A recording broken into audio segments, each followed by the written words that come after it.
Je reviens sur la précision des équinoxes, sur les aires.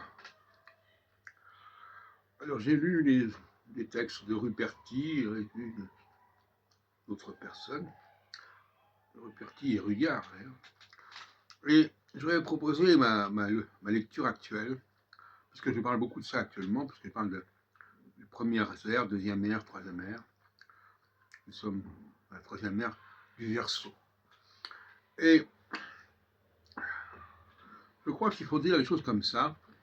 Ruperti et Rudyard attachaient l'importance au passage des étoiles fixes dans les signes zodiacaux,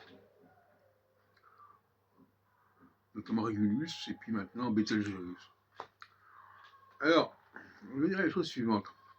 D'abord, vraiment, je préfère rester sur Saturne et sur les axes équinoxiaux et solsticiaux et dire que une période de 2000 ans ou 2100 ans, ça correspond à 300 fois le passage de Saturne sur le point vernal.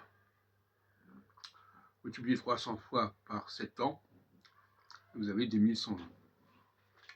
Voilà ce que je propose, qui permet à la fois de rester sur Saturne, qui est mon système de base, service septennal, de rester sur les axes équinoxiaux et solsticiaux, et donc de ne pas avoir besoin des constellations. Mais en même temps, les étoiles fixes, ce n'est pas les constellations.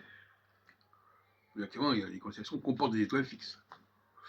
Mais Rudyard a raison de s'intéresser aux étoiles fixes et non pas aux constellations. C'est la grande erreur des gens qui défendent les théories des aires précisionnelles de parler de l'entrée du point vernal dans les constellations. Non. Le point vernal, il doit être en rapport avec une étoile fixe. Vraiment les 4 étoiles fixes royales, Aldébaran, Antares, Régulus et Fomalhaut. Et l'intérêt de l'utilisation, l'usage des étoiles fixes, c'est tout simplement d'être le marqueur des axes équinoxiaux et solsticiaux, au départ. Parce que quand Saturne passe dans le ciel, bon, il ne va pas rencontrer les axes équinoxiaux et solsticiaux. Il peut rencontrer en revanche des étoiles fixes sur son chemin, sur le zodiaque, et qui seront reliées conventionnellement à un axe équinoxial ou solsticial. Voilà comment je vois les choses.